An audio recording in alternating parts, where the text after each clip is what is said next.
Do you remember walking into your grandmother's pantry and seeing those shelves lined with mason jars, burlap sacks of potatoes tucked in the corner, and breathing in that cool, earthy smell of the root cellar?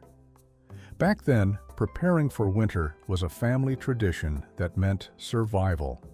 Today we're exploring 25 cheap foods our grandparents stockpiled to make it through those long, cold months.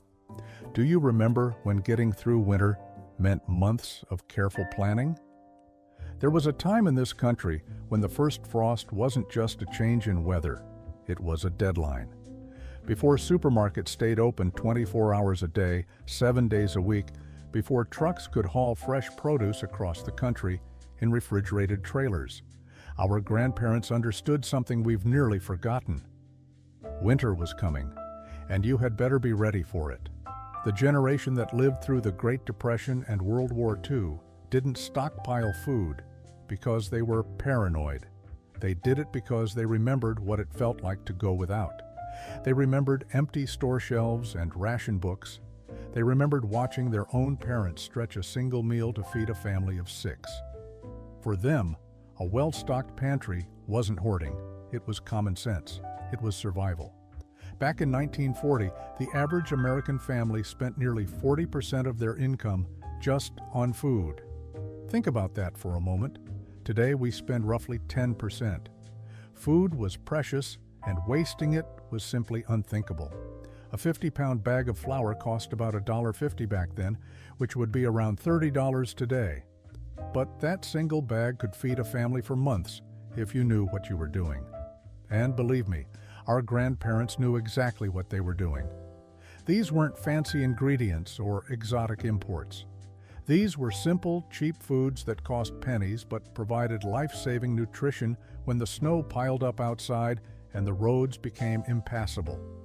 Every autumn, kitchens across America transformed into preservation stations. Root cellars filled up, pantry shelves groaned under the weight of canned goods. Families worked together because everyone understood the stakes. What's fascinating is that modern preppers and homesteaders are now rediscovering this very same wisdom. They're learning what our grandparents never forgot. The cheapest foods are often the most valuable when times get tough. How many of these foods do you still keep in your pantry today? You might be surprised at how much of your grandmother's wisdom has stuck with you.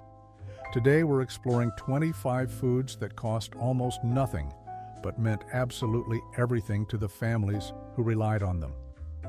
Let's start with the foundation of every grandmother's winter pantry, the humble grains and starches that stretched every meal. Now let's talk about the real backbone of Grandma's winter pantry. These 5-grain staples weren't just food. They were survival itself, and every family knew exactly how to stretch them. Rice. There's a reason rice has been called the world's most important food. Our grandparents understood this better than anyone. A single cup of uncooked rice could feed an entire family when times got lean. And here's the remarkable thing about rice. When stored properly in a cool, dry place, white rice can last 30 years or longer. That's right, 30 years. Our grandparents didn't need fancy vacuum sealers or expensive storage containers. They kept their rice in simple metal tins or glass jars with tight lids, tucked away in the coolest corner of the pantry. During the 1950s, a 25-pound bag of rice cost about 89 cents. Think about that for a moment. 89 cents for over 200 servings of food. Families would buy rice in bulk every fall, knowing that single purchase would carry them through the entire winter and beyond. Grandmothers stretched rice in ways we've forgotten today. Rice pudding for dessert, rice soup when someone was sick, fried rice with whatever vegetables were left over, rice mixed into meatloaf to make a pound of ground beef feed twice as many mouths. Nothing went to waste. Pasta. The story of pasta in America is really a story about immigration and affordability. After World War II, pasta became incredibly cheap. We're talking about 10 cents per pound in many stores. Italian-American families had known pasta's value for generations, but suddenly every household in America discovered this miracle food. A single box of spaghetti could stretch a small amount of meat into a feast for 6 or 8 people. Grandmothers would make their own pasta when store-bought wasn't available. That hand-cranked pasta maker sitting in the kitchen drawer wasn't decoration. It was essential equipment. Homemade egg noodles, rolled thin and cut by hand, dried on clean dish towels draped over chair backs. The children loved helping, and everyone ate well. Macaroni and cheese became the ultimate comfort food during hard winters. Pasta salads stretched summer vegetables. Noodle casseroles turned leftovers into entirely new meals. Our grandparents knew that keeping several boxes of pasta in the pantry meant peace of mind when the snow started falling. Oats. Every winter morning started the same way in millions of American kitchens. The sound of a pot being placed on the stove, water coming to a boil, and oats being stirred into thick, warming porridge. A single serving of oatmeal cost just pennies, yet it provided enough energy and nutrition to fuel a morning of hard work. Our grandparents bought oats in large cylindrical containers that became kitchen staples themselves. Some families purchased oats in bulk, 50 pounds at a time, storing them in metal bins in the pantry. Oatmeal wasn't just breakfast food either. Grandmothers used oats in cookies, in meatloaf as a binder, even in savory dishes. Oatmeal baths soothed itchy winter skin, ground oats thickened soups and gravies. The versatility was endless, and the cost was almost nothing. Flour. Here's where real independence lived. A family with flour could bake their own bread, make their own biscuits, create pies and cakes and pancakes. Store-bought bread might cost 15 cents a loaf in the 1950s, but homemade bread cost just a few pennies when you bought flour in bulk. Grandmothers purchased flour in 100-pound cloth sacks, and those sacks had a second life. After the flour was gone, the printed cotton fabric became children's clothing, dish towels, and quilts. Flour companies actually competed to have the prettiest patterns on their sacks because they knew thrifty homemakers were paying attention. Nothing was wasted. Did your grandmother have a special bread recipe she made every week? So many families had that tradition. Every Saturday, the kitchen would fill with the smell of fresh bread rising. That single weekly baking session produced enough loaves to last the family all week long. Cornmeal. In the South especially, cornmeal was survival food. Cornbread came out of cast iron skillets at nearly every meal. Grits warmed bellies at breakfast. Polenta, though they might have called it mush, stretched through lean times when little else was available. Cornmeal cost almost nothing and lasted for months in proper storage. During the hardest years, entire families survived on cornbread and beans. It wasn't fancy, but it was filling and nutritious enough to keep everyone going.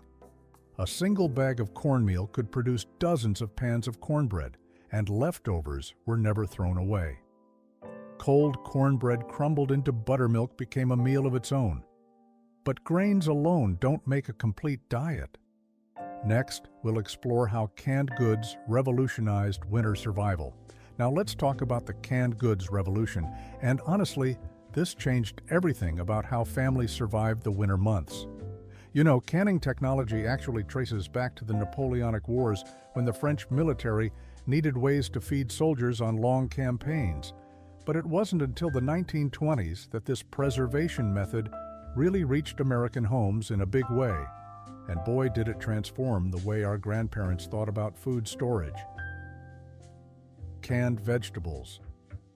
There's something almost magical about opening a can of green beans in the dead of February and tasting something that was picked at the peak of summer. Our grandparents understood this miracle of modern preservation.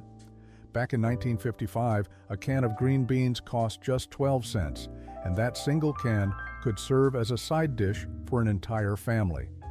What a lot of folks don't realize is that canned vegetables actually retained somewhere between 60 and 80% of their fresh nutritional value.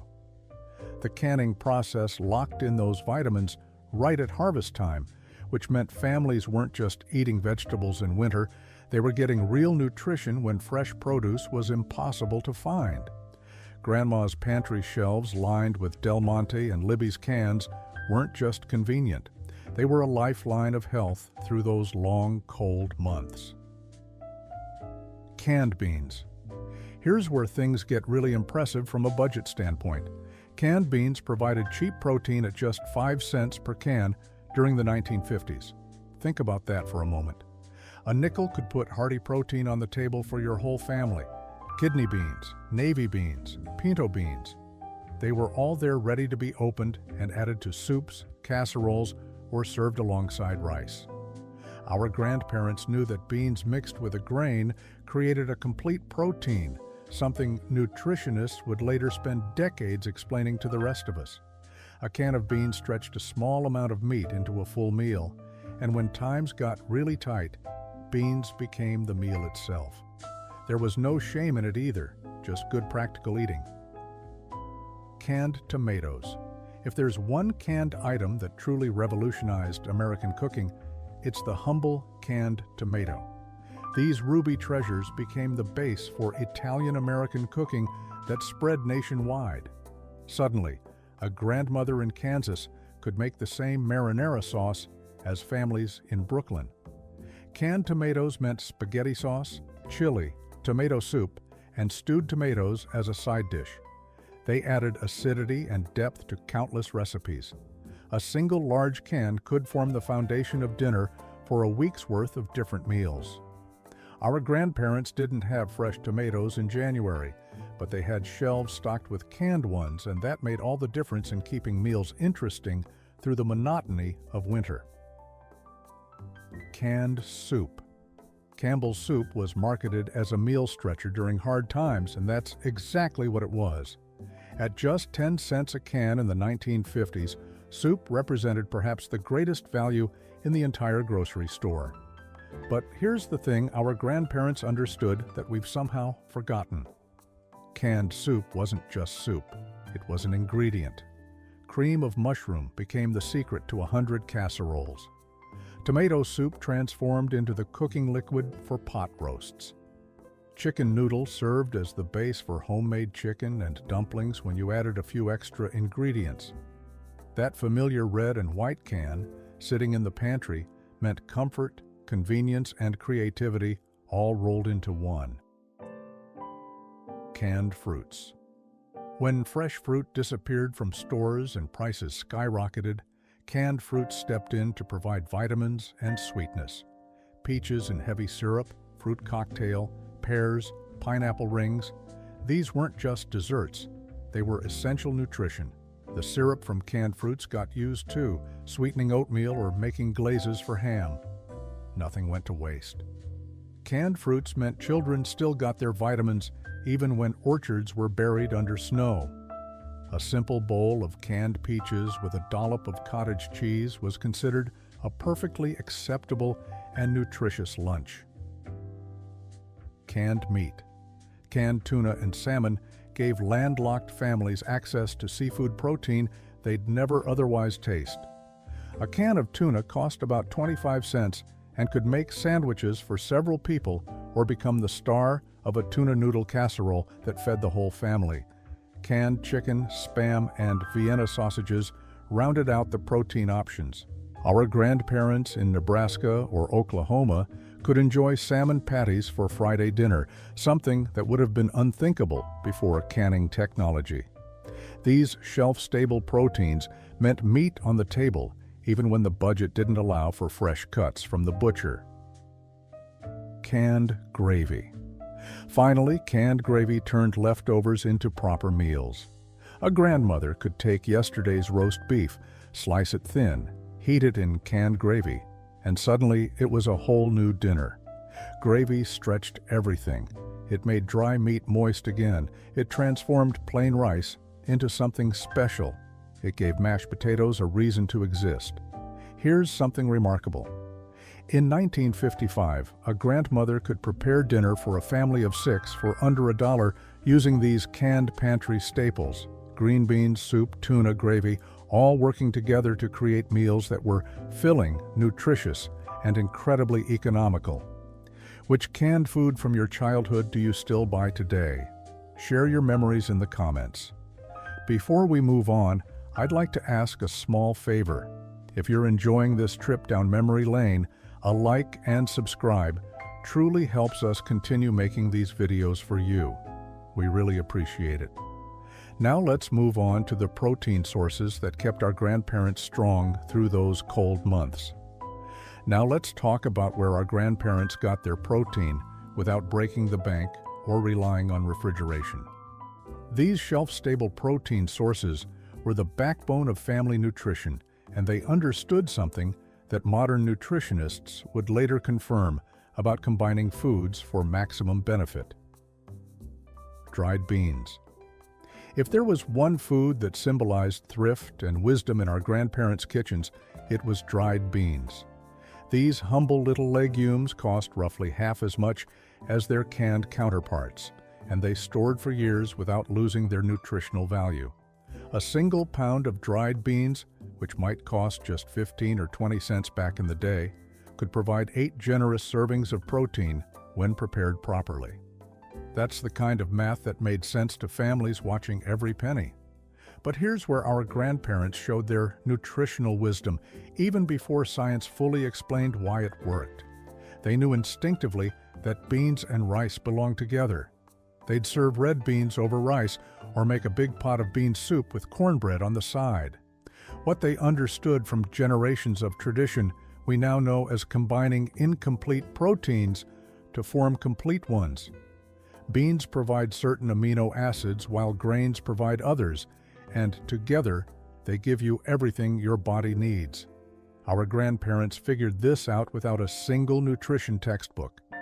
The bean pot was practically sacred in New England homes, particularly on Sundays. Families would slow cook their beans overnight on Saturday, letting them simmer with a bit of salt pork or bacon, some molasses, and maybe an onion or two. By Sunday morning, they'd have a pot of the most fragrant, satisfying beans you can imagine. That one pot fed the whole family for Sunday supper and often provided leftovers for Monday lunch. The tradition stretched back generations, and every family had their own version of the recipe.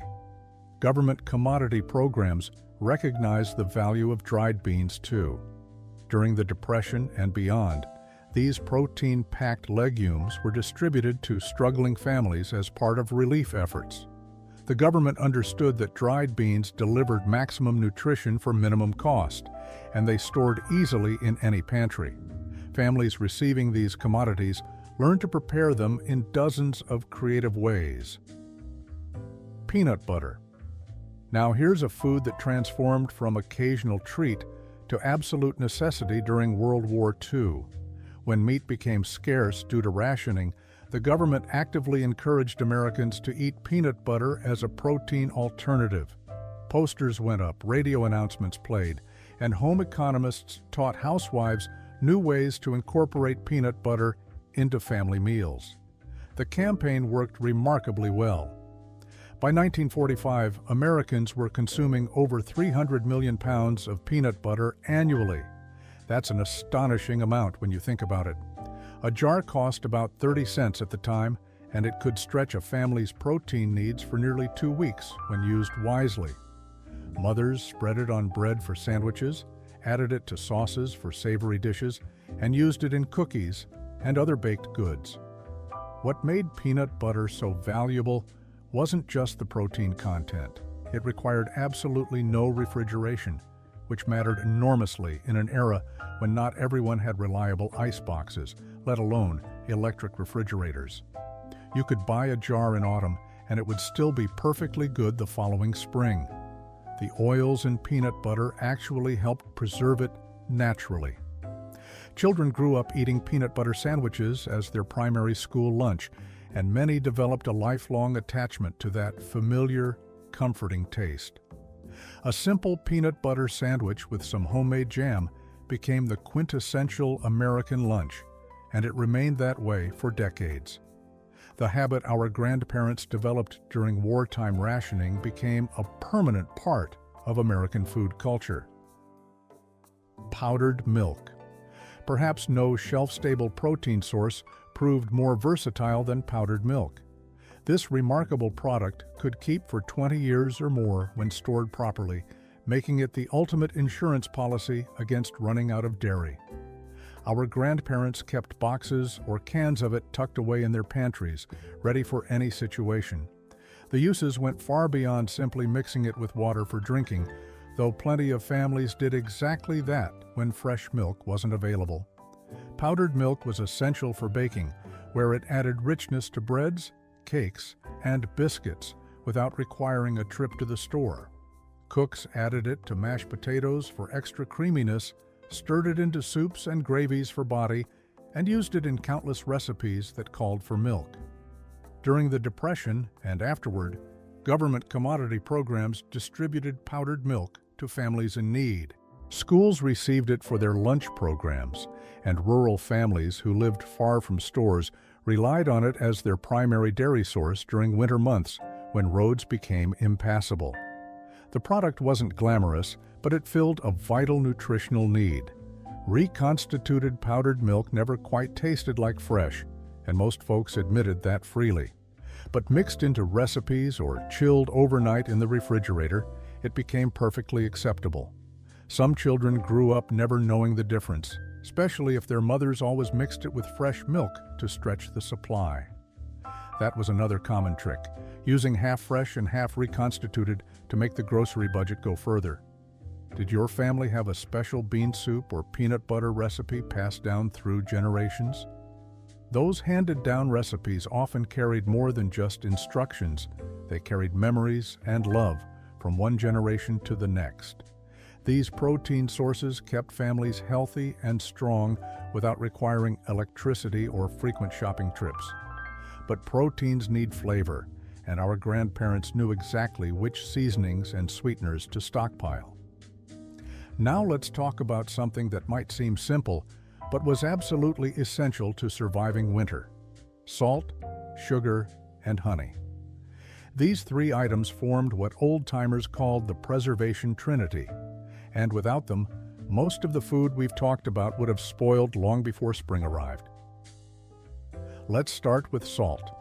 You know, salt was so valuable throughout human history that it was actually used as currency. That's right. The word salary comes from the Latin word for salt, because Roman soldiers were sometimes paid with it. Think about that for a moment. Something we take completely for granted today was once worth its weight in money. In 1940, salt cost just 2 cents per pound, which made home meat curing affordable for even the poorest families in America. But even at that low price, families took their salt supply seriously. Every fall, grandmothers would buy 50-pound blocks of salt to prepare for the coming months. One Missouri family documented their preservation efforts in 1938, and the records show they preserved 400 pounds of pork using just $1 worth of salt. That $1 investment fed their family through the entire winter. Home meat curing was an exact science passed down through generations. The standard ratio was 8 pounds of salt per 100 pounds of meat. Too little salt and the meat would spoil. Too much, and it would be inedible. Getting that balance right meant the difference between a full stomach and an empty one come February. Salt served two crucial purposes in every kitchen. First, it was essential for seasoning every single dish. But more importantly, it was the primary method of food preservation before refrigeration became common. Salt draws moisture out of food, creating an environment where bacteria simply cannot survive. Grandpa's smokehouse was filled with salt-cured hams and bacon that would last for months. The salt penetrated deep into the meat, preserving it naturally without any electricity or modern technology. Those salt-cured hams hanging in the smokehouse weren't just food. They were insurance against hunger. Now let's talk about sugar. A 10-pound bag of sugar cost 89 cents in 1960, and that single bag could preserve dozens of jars of fruit. Sugar enabled fruit preservation through jams, jellies, and preserves that lasted for years when done properly. The science behind it is similar to salt. Sugar creates an environment where microorganisms cannot thrive. When you combine fruit with enough sugar and process it correctly, you've created something that can sit on a shelf for 2, 3, even 5 years and still be perfectly safe to eat. Do you remember helping your grandmother make jam or preserve vegetables? Those skills are becoming lost arts in our modern world. There was a rhythm to it.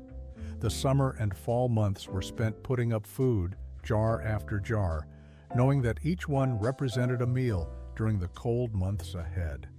The kitchen would be steaming with boiling pots, the sweet smell of cooking fruit filling the entire house. Children would help by washing jars or stirring the bubbling mixture, learning skills that had been passed down for generations. Sugar wasn't just for preserving fruit either. It was essential for baking the breads, cakes, and cookies that provided comfort and calories during long winter months.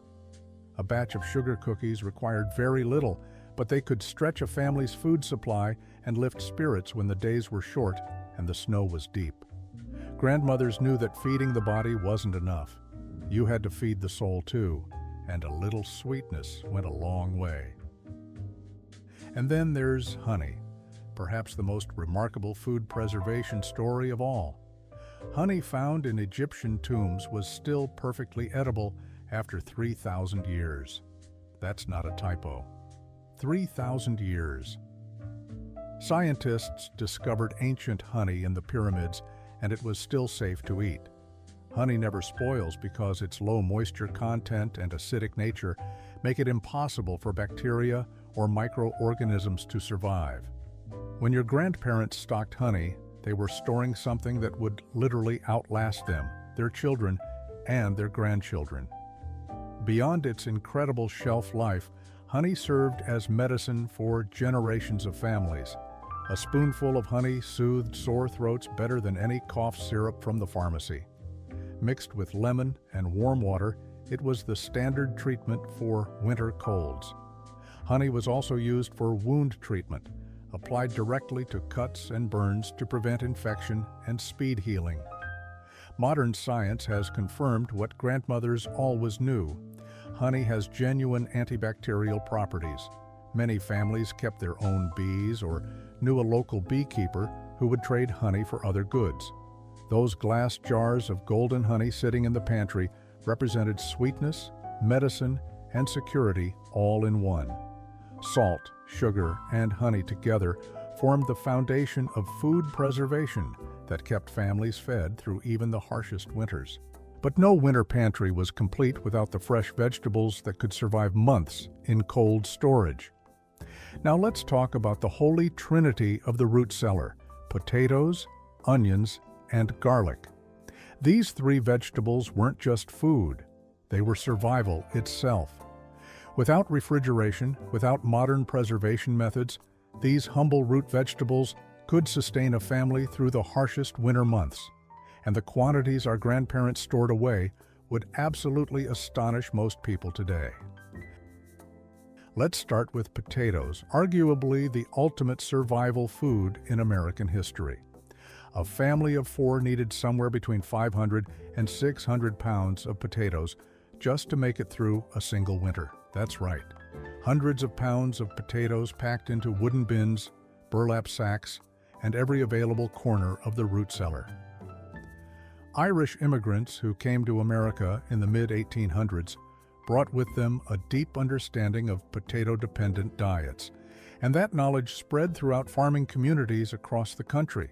Potatoes provided calories, they provided filling meals, and they could be prepared dozens of different ways: mashed, fried, baked, boiled, scalloped, made into soup, turned into hash. The potato was endlessly versatile.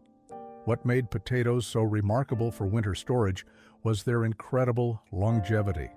Stored properly in a cool, dark cellar where temperatures stayed between 32 and 40 degrees Fahrenheit, potatoes could easily last 6 to 8 months. No electricity required, no special equipment needed. Just the earth itself, keeping things cold enough to prevent sprouting and warm enough to prevent freezing. Root cellars were ingeniously designed to maintain these temperatures naturally, often dug into hillsides or built beneath the house, where the ground provided natural insulation. In 1955, a 100-pound bag of potatoes cost just $2.50. That works out to only 2.5 cents per pound. Families could stock up their entire winter supply for less than $15. A Minnesota farm family's diary from 1948 recorded their autumn preparations in careful detail. Every October, they stored away 800 pounds of potatoes. 800 pounds for one family. They also put up 200 pounds of onions and 50 braids of garlic. This wasn't excessive, this was simply what survival required. Onions were the second essential vegetable, and they added flavor to absolutely everything. Winter cooking could become monotonous pretty quickly, eating the same dried beans, the same salt pork, the same canned vegetables month after month. But onions transformed simple meals into something worth eating. They went into soups, stews, fried dishes, casseroles, meat preparations, and bean pots. Without onions, winter food would have been almost unbearably bland. The traditional way to store onions was to braid them. Grandmothers would harvest onions in late summer, let them cure in the sun until the outer skins turned papery, then carefully braid the dried stems together into long ropes. These braided onions hung in dry areas of the house, often in the pantry, the back porch, or a corner of the kitchen where air could circulate freely. Properly dried and stored, braided onions could last all the way until spring planting season. You'd simply cut one off the braid whenever you needed it for cooking. Then there was garlic, which served double duty in the traditional homestead. Obviously, it added incredible flavor to food, but many families also considered it genuine medicine. Garlic was sometimes called Russian penicillin because of its believed healing properties. Grandparents swore it could ward off colds, fight infection, boost immunity, and cure a dozen other ailments. Whether the science supported these claims mattered less than the fact that garlic was readily available when doctors weren't. During harsh winters, when families couldn't easily get to town, having natural remedies on hand provided real peace of mind. Garlic stored beautifully in braids, just like onions. 50 braids of garlic might sound like an enormous amount, but when you're using it daily for cooking, plus relying on it as folk medicine, it went faster than you'd think. Did your family have a root cellar? Many homes built before 1960 still have them hidden away in basements. Sometimes they've been converted to storage rooms or wine cellars, but if you look carefully, you might still find the original wooden bins where potatoes once spent the winter. These three vegetables, potatoes, onions, and garlic, appeared in nearly every winter meal our grandparents prepared. They were the foundation, the constant, the reliable staples that made everything else possible. The root cellar was essentially a family's underground insurance policy against starvation. Finally, let's look at the convenience foods and special treats that made winter more bearable. Instant potatoes.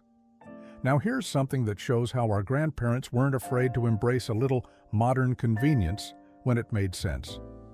Instant potatoes hit the market in a big way around 1960, and within just a decade, you'd find a box in nearly every pantry across America.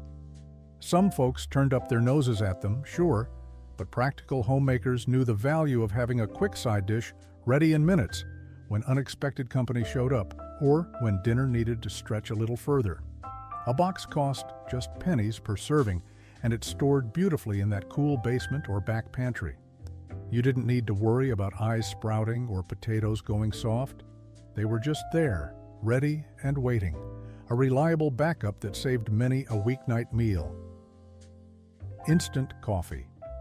Speaking of modern conveniences, let's talk about what warmed countless hands on those freezing winter mornings. Instant coffee had been around since the early 1900s, but its popularity absolutely exploded during World War II.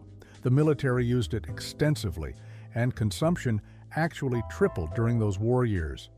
When the soldiers came home, they brought their taste for that quick cup of joe with them. By 1965, a jar of instant coffee cost about $1, making it more economical than ground coffee for many families watching their budgets. Grandma could have a steaming cup ready in seconds, no percolator needed. On those mornings when the frost painted the windows and the wood stove was just getting going, that instant warmth was pure comfort in a cup. Dried fruit. Now here's something that connected generations in the most beautiful way. Dried fruits like raisins, prunes, and apple rings were absolute treasures in the winter pantry.